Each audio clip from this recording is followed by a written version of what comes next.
संपूर्ण सृष्टि की रचना करने वाले ब्रह्मदेव को एक बार ख्याल आया कि उनके अंदर क्रोध, लालच, मोह, काम, वासना जैसी अनेकों नकारात्मक शक्तियों ने अपना डेरा जमा लिया है। यदि वे इन सभी नकारात्मक प्रभाव से दूर नहीं होंगे तो उनके बनाए जीवों पर भी उनकी इस नकारात्मक ऊर्जा का प्रभाव पड़ने लगेगा। इसलिए अपने भीतर की नकारात्मक शक्तियों को समाप्त करने के लिए वे योग मुद्रा में बैठ गए और अपने तप के प्रभाव से एक एक करके नकारात्मक ऊर्जाएं जैसे क्रोध, लालच, मोह इत्यादि को खुद से दूर करने के लिए जप तप करने लगे। उनके योग के प्रभाव से एक एक करके सभी नकारात्मक ऊर्जाएं, वासना, काम इत्यादि उनके रीढ़ से बाहर निकलने लगी। योग निद्रा की अवस्था में ब्रह्मा जी काफी लंबे समय तक लीन रहे और जब उन्हें अपने भीतर सकारात्मक ऊर्जा का एहसास होने लगा तब आनंदित अवस्था में उन्होंने अपने नेत्र खोले तो देखा उनके सामने एक बेहद भयानक डरावना चीज खड़ा हुआ गुर्रा रहा है। वह जीव देखने में इतना भयानक था कि स्वयं ब्रह्मा जी भी उसकी ओर देख नहीं पा रहे थे। उसका रंग स्याह काला और त्वचा चिपचिपी दिखाई पड़ती थी। उसकी लाल रंग की लंबी जीभ थी और शरीर से भयंकर दुर्गंध आ रही थी। उसका शरीर और आकार इतना विभत्स्य था कि ब्रह्मा देव भी अधिक देर तक उसकी ओर देख नहीं सके। उस जीव को देख ब्रह्मा जी घृणा से भर उठे। कौन हो तुम और यहां क्या कर रहे हो? तुम्हारे जैसे विभत्स्य जीव के अस्तित्व की कोई आवश्यकता नहीं है। मुझे नहीं पहचान पा रहे हो ब्रह्मदेव? मैं आपके ही अंश से बना जीव हूं। आपने ही मेरी रचना की है। आप मुझे पहचानने से इनकार कैसे कर सकते हैं? क्योंकि मेरा अस्तित्व तो आपसे ही जुड़ा हुआ है ना। ब्रह्मा जी को कली की बात सुनकर क्रोध आ जाता है। ये कैसी बातें कर रहे हो? मैं तुम्हारे जैसा भयानक और विकृत जीव भला क्यों बनाऊंगा? स्पष्ट बताओ कौन हो तुम और तुम्हारे यहां आने का प्रयोजन क्या है? अपने भीतर के नकारात्मक को देखकर इतनी घृणा मत करो ब्रह्मदेव। याद करो आपके भीतर की काम, लोभ, लालच जिन्हें योग के माध्यम से आप अपने शरीर से बाहर निकाल रहे थे, उन्हीं ऊर्जाओं से मेरा निर्माण हुआ है। देखो मुझे और एहसास करो भीतर से तुम कितने भयानक और बदसूरत हो। मेरी और 2 पल भी देखना तुम्हें अच्छा नहीं लग रहा ना, किंतु मैं तुम्हारी ही सच्चाई हूं। बलि की बात सुनकर ब्रह्मा जी और भी अधिक क्रोधित हो जाते हैं। तुम्हारे शरीर की तरह तुम्हारा मन और जुबान भी उतना ही गंदा है। स्पष्ट कहो, क्या चाहते हो तुम? इस संसार से धर्मा और अच्छाई का विनाश करना चाहता हूं। आप और समस्त देवता मिलकर धर्म को संसार में स्थापित करना चाहते हैं ना। इस धर्म को अधर्म में बदलकर सब कुछ दूषित कर देना चाहता हूं मैं। मुझे नफरत है हर उस मनुष्य से जो ईमानदारी और सादगी से अपना जीवन बिता रहा है। मुझे नफरत है उन लोगों से जो पूजा पाठ और धर्म कर्म को ही अपना जीवन का लक्ष्य समझते हैं। साधु संत ऋषि मुनि इन सभी का धरती से सफाया करना चाहता हूं मैं। कली नाम है मेरा। कलयुग का भगवान मैं ही हूं। अधर्म का स्थापक बनूंगा मैं और धरती पर पाप, व्यभिचार, लोभ, लालच और बेईमानी को हर प्राणी तक पहुंचाऊंगा। धरती पर जितना धर्म, पाप, लोभ और कुकृत्य बढ़ेंगे उतना ही मुझे बल मिलेगा और देखते ही देखते पूरे लोक का स्वामी बन जाऊंगा मैं। देवता सिर्फ देखते ही रह जाएंगे और संसार पर एक राक्षस का राज्य होगा। क्या कहा? मेरी बनाई सुंदर सृष्टि को अधर्म से कलंकित करोगे तुम? अधर्म का प्रचार करोगे? तेरा इतना दुस्साहस, मैं अभी तेरा नाश करता हूं। इतना कहकर ब्रह्मा जी ने कुछ पलों के लिए अपनी आंखें बंद की और अगले ही पल कालकूट विष का प्याला उनके हाथों में आ गया।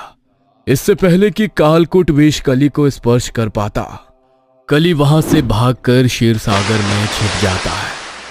ब्रह्मा जी ने जब देखा कि कली पुरुष क्षीर सागर में जाकर छिप गया है तो उन्होंने कालकूट विष को क्षीर सागर में मिला दिया ताकि उस विष को पीकर कली को मृत्यु हो जाए। किंतु कली बड़ी चालाकी से इस विष से बच गया और वहीं सागर में छुपा रहा। दूसरी ओर देवताओं के महाराज इंद्र को स्वर्ग भ्रमण करते हुए दुर्वासा ऋषि दिखाई देते हैं। दुर्वासा ऋषि के पास उस समय एक पुष्पमाला थी। इंद्रदेव का अभिवादन करने के लिए उन्होंने वो माला इंद्र के गले में पहना दी। मैं स्वर्ग का महाराज देवराज इंद्र हूं और मेरे अभिवादन में दुर्वासा ऋषि ने दिया भी तो क्या, पुष्पों की ये तुच्छ सी माला। मुझे इस माला की कोई आवश्यकता नहीं। घमंड में चूर होकर इंद्रदेव ने वो माला अपने गले से निकालकर अपने हाथी ऐरावत को पहना देते हैं। जैसे ही इंद्रदेव वो माला ऐरावत के गले में डालते हैं, वो उस माला को अपने गले से निकालकर जमीन में गिरा देता है और अपने पैरों के नीचे कुचल देता है। अपने दिए हुए उपहार का ऐसा अपमान देखकर दुर्वासा ऋषि बेहद क्रोधित हो जाते हैं और इस क्रोध में इंद्र को एक श्राप दे देते हैं। मेरा श्राप है कि जिस ऐश्वर्य के अभिमान में तुम मेरा अपमान कर रहे हो वह तुमसे छिन जाएगा। लक्ष्मी तुमसे रूठ जाएगी और तुम्हारे धन बल में भी हानि होगी। तुम्हारे स्वर्ग लोक में त्राही त्राही मचेगी और तब तुम्हें एहसास होगा कि ऋषि के श्राप का क्या अर्थ होता है। दुर्वासा ऋषि के श्राप के कारण देवता कमजोर होने लगे और उनके मान सम्मान और धन में हानि होने लगी, जिसके कारण इंद्र असुरों के साथ हुए युद्ध में हार जाते हैं। पूरे इंद्रलोक में त्राही त्राही मच जाती है। सभी देवतागण अपनी समस्या लेकर भगवान विष्णु के सामने प्रस्तुत होते हैं। ये सब दुर्वासा ऋषि के श्राप का परिणाम है। आप सभी के टूटते बल और यश में होती हानि अब सिर्फ अमृत के सेवन से ही ठीक हो सकती है। किंतु अमृत पाने के लिए सबसे पहले आपको समुद्र मंथन करना होगा। समुद्र मंथन के बाद जो अमृत निकलेगा उसी से आप सभी की शक्तियां वापस आ सकेंगे। भगवान विष्णु से उपाय सुनने के बाद सभी देवता जाकर समुद्र मंथन करने लगते हैं, किंतु उनकी शक्तियां इतनी कम हो चुकी थी कि अकेले समुद्र मंथन कर पाना उनके लिए संभव ही नहीं था। ऐसे में देवताओं ने असुरों के राजा बलि से मदद मांगी। ठीक है, असुर सेना मदद करने के लिए तैयार है, किंतु हमारी एक शर्त है। समुद्र से निकलने वाले अमृत में आधा हिस्सा असुरों को दिया जाएगा। हालांकि इंद्रदेव अमृत को किसी भी हालत में असुरों के साथ बांटना नहीं चाहते थे, किंतु इस समय उनके पास कोई और चारा भी नहीं था। इसलिए ना चाहते हुए भी इंद्रदेव असुरों को अमृत का आधा हिस्सा देने के लिए तैयार हो जाते हैं। देवता और असुरों के बीच सहमति हो जाने के बाद समुद्र मंथन शुरू होता है। क्षीरसागर में ब्रह्मा जी से बचने के लिए छिपा हुआ राक्षस कली जब असुरों को समुद्र मंथन करते हुए देखता है तो वो भी आकर असुरों के साथ समुद्र मंथन में भाग ले लेता है। मंथन में अमृत से पहले भयानक तेज वाला विष निकलता है। उस विष का पान करना राक्षस या देवता किसी के भी वश में नहीं था, क्योंकि वह ब्रह्मा जी का कली के लिए छोड़ा गया कालाकुट विष था। इस विष की गंध और तेज से ही देवता और असुर मूर्छित होने लगे थे।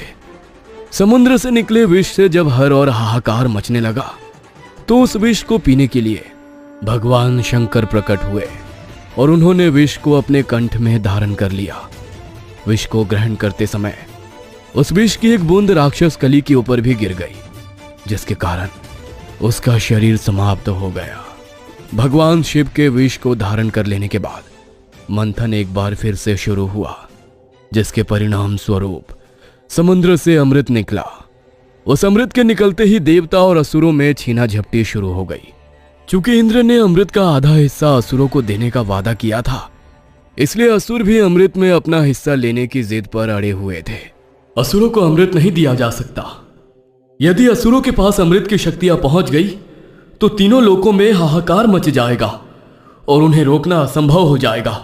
हम अमृत असुर को देकर उन्हें अमरता का वरदान नहीं दे सकते। अमृत को असुरों से बचाने के लिए भगवान विष्णु ने एक चाल चली और वो एक मायावी मोहिनी स्त्री का रूप लेकर वहां पर प्रकट हो गए।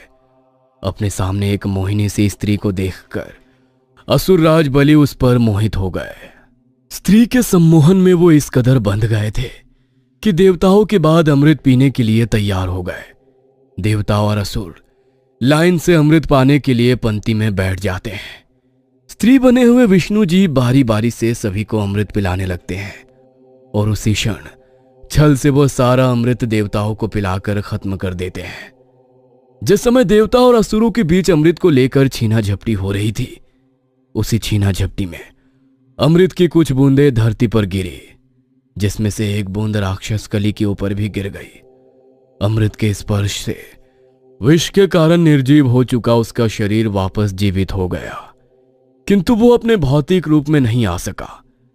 कली पुरुष जीवित तो अवश्य हो गया था, किंतु अभी उसकी शक्तियां बेहद कम थी। उसे अपना शरीर भी पूरी तरह से वापस नहीं मिल पाया था। इसलिए सतयुग, त्रेता युग और द्वापर युग में कली पृथ्वी के दुर्गम स्थानों पर जाकर छुपा रहा। द्वापर युग में जब भगवान श्री कृष्ण की मृत्यु हो गई, उसके बाद धरती पर कृष्ण जी के पोते राजा परीक्षित का राज तिलक हुआ। भगवान विष्णु के अवतार श्री कृष्ण के स्वर्ग लोक चले जाने के बाद कली पुरुष फिर से सामने आया और इस बार उसने राजा परीक्षित का मार्ग रोक लिया। कौन हो तुम और हमारा मार्ग रोकने का क्या अर्थ है? मैं कली हूं, युगों से धरती पर सही समय आने की प्रतीक्षा कर रहा हूं। आप इस समय हस्तिनापुर के स्वामी हैं। आप अपने राज्य में रहने के लिए मुझे आज्ञा दीजिए। कली का विभत्स स्वरूप देखकर राजा परीक्षित ने उसे अपने राज्य में प्रवेश करने के लिए मना कर दिया, किंतु कली अपने जिद पर अड़ा रहा और उसने राजा परीक्षित से कहा कि जब तक वह उसे अपने राज्य में आने की अनुमति नहीं देते, वो उनके मार्ग से नहीं हटेगा। कली पुरुष के बार बार हट करने पर राजा परीक्षित उसे वैश्यालयों, जुआ घर, मांस मदिरा की दुकानों और सोने के भंडार में रहने की जगह दे देते हैं। राजा परीक्षित की बात सुनकर कली बहुत खुश हुआ। राजा परीक्षित ने कली को अपने राज्य में आने की अनुमति तो दे दी थी, किंतु वो इस बात से अनजान थे कि उन्होंने कितनी बड़ी मुसीबत को दावत दे दी है। कली ने राजा परीक्षित के सोने के मुकुट में घुसकर अपनी जगह बना ली और धीरे धीरे राजा परीक्षित से गलत कार्य कराने लगा। राजा परीक्षित के साथ ही उनके दरबार में उपस्थित बाकी मंत्रीगण भी कली के प्रभाव में आकर गलत कार्य करने लगे और इस प्रकार कली ने द्वापर युग के बाद कलियुग की स्थापना की। तब से लेकर आज तक कली पुरुष धरती पर विराजमान है। वह अभी अपने भौतिक रूप में तो नहीं आया है, परंतु वो अपने शक्तियों से इंसान पर काबू पा सकता है और मनुष्यों को अधिक पाप और अधर्म करने के लिए प्रेरित कर सकता है। जितने भी पाप और गलत कार्य धरती पर बढ़ेंगे, कली पुरुष को उतनी ही शक्ति प्राप्त होगी। जब पाप अपने चरम सीमा पर पहुंच जाएंगे, उस समय कली भौतिक रूप में आ जाएगा और इंसानों पर राज करेगा।